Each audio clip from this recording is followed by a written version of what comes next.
Good morning. So I woke up like around 6:45, 6:50 or so. No. Actually, it was earlier than that. It was like 6:15 rather. Um, and while I'm sleeping, I listen to gospel music. The particular song that was playing says,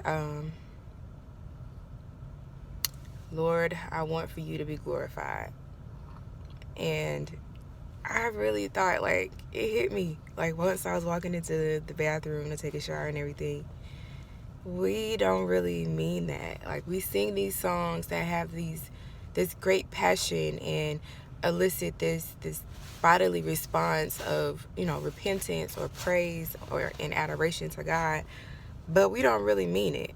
Like, today's the last day of my current contract, and while I have a job offer, I've had it since December, I don't have a start date. So I don't know when I'm going to start working. And I thought about to myself, like, God, how is this glorifying to you? How is this glorifying to you that I have a job offer and I don't know when I'm going to start? How is this glorifying to you that I'm in this position that I don't know when I'm going to start working? I've applied to hundreds of jobs, had many interviews, and know in my heart that, it's time for me to move. But all I have to do at this point is trust God. And what's glorifying to God is in the trusting Him. It is in us knowing that He's our source. But the truth is, we don't want to go through what is required to glorify God. If we're familiar, the Bible tells us, that we will suffer, sharing the sufferings of Christ. And our sharing could be like me, not knowing when I'm going to start working, or your suffering could be having an illness. Your suffering could be, trusting God and in the midst not being able to afford medicines. So if I'm honest, a lot of these songs I listen to, like another one came on while I was sitting here debating if I was even going to do this, says, I don't mind waiting on you. The truth is, we do mind waiting. We don't want to wait on God. We don't want to be in any kind of position of being uncomfortable. The truth is, if it was possible for me to have a comfortable life and glorify God in that, then that's what I want. Like, I don't want to struggle. I don't want to be in a position that things are so difficult that I'm having to pick and choose what I can do, or I'm having to battle with opposition all around me, work a difficult job, work a stressful job just for God to teach me that He's my source.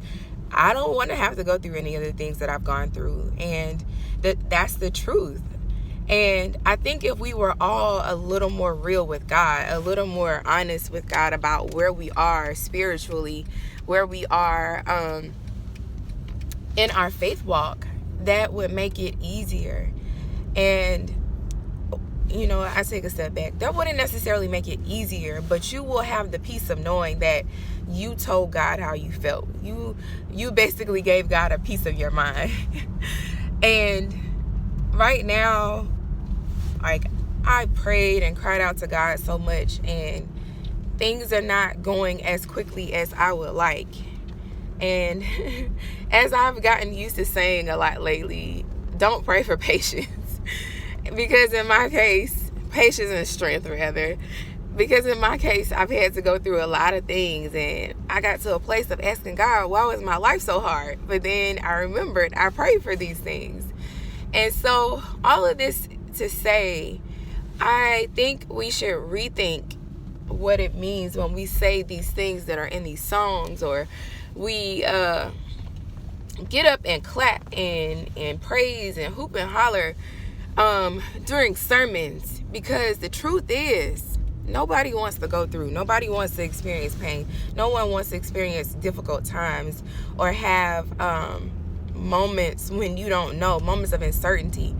And all I have to do at this point is wait on God. I can keep applying for jobs, but if the job that I have is the job I'm supposed to take, then I still just have to wait until they give me a start date.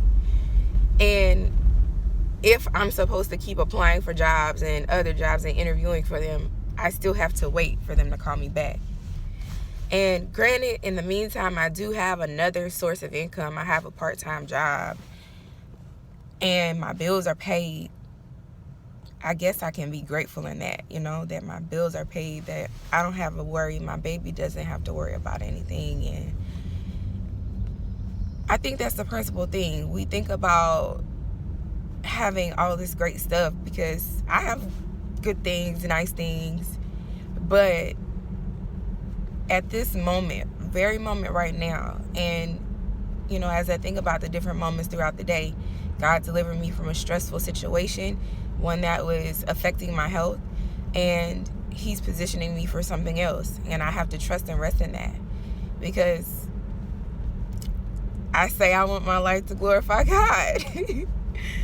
So I hope in some way that this may encourage you to shift your perspective on faith, and it may encourage you to be more honest and transparent in your relationship with God. Be honest about the difficulty and how uncomfortable it feels. Be honest that you would much rather, things be guaranteed. Like you wake up and you're going to have a roof over your head. You wake up and your job is there, or you're going to have a job, or you wake up and that all your bills are going to be paid. And so,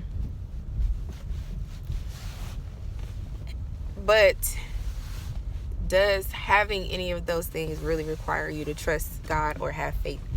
Does having any of those things require you to see beyond yourself and see whatever lesson God is trying to teach you or trying to use you to teach?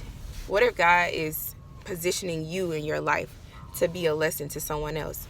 Because for a lot of us, our life is the only Bible a lot of people see. And that's the hard part. So I hope you have a great day. Bye.